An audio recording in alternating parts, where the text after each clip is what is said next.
আচ্ছা দেখো, এই যে এইটা তোমাদের ভুল হয়েছে তাই না, 0.3 এটা একটা দশমিক, তাই তো? এইটাকে শতকরায় প্রকাশ করতে বলছে। এখন এটাকে আমরা কিভাবে শতকরায় প্রকাশ করব? আমরা বইয়ের নিয়মটা যদি করি, বইয়ের নিয়মটাই আগে ভালো করে শিখি, তারপরে আমি শর্টকাট করে দিচ্ছি। বইয়ের নিয়মটা সবসময় গুরুত্ব দিতে হবে, ঠিক আছে? বইয়ে যেটা আছে ওটাকে আগে শিখতে হবে। আমরা দশমিক তুলে দেব।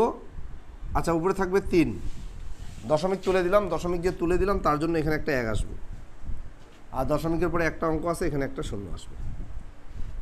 কি বুঝতে পারছো না বুঝো নাই? তাহলে এটা হলো 3-এর 10, এটা একটা ভগ্নাংশ হয়ে গেল। এখন এই ভগ্নাংশটাকে আমাদের মেইন টার্গেট হলো শতকরায় প্রকাশ করা। কি করা? শতকরায় প্রকাশ করা।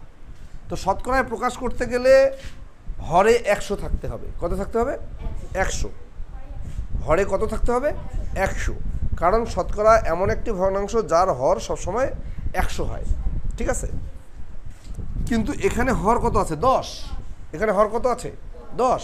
তাহলে এই 10কে আমার 100 বানাইতে হবে। কীভাবে বানাবো? 10কে 10 দিয়ে গুণ করলে 100 হয়।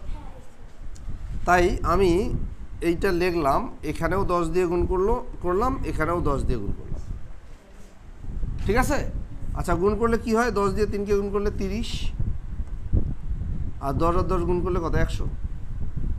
কি বুঝতে পারছো? এই যে দেখো, 30-এর 100 মানে 100 ভাগের 30, এটা চলে আসছে।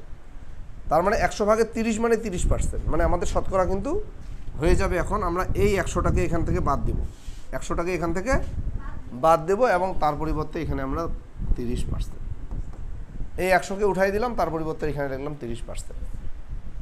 বুঝতে পারছো? বুঝো নাই বোধ হয়? আচ্ছা, এখন শর্টকাট সিস্টেমটা কি? এটা তুলে নাও, তুলে নিছো? আচ্ছা, এখন শর্টকাটটা কি দেখো।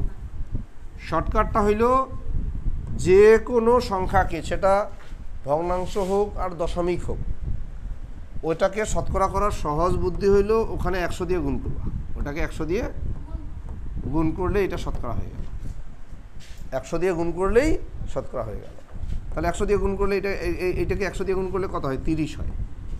কেমনে 30 হয় সেটা কিন্তু আমরা আগের চ্যাপ্টারে শিখছি, ওই গুণটা আমি এখানে দেখাচ্ছি না। তাহলে এটা হলো শর্টকাট। আর আগে যেটা করলাম ওইটা হলো বইয়ের নিয়ম, ওইটা অরিজিনাল নিয়ম, ওটাই ভালো করে শিখতে হবে, ঠিক আছে?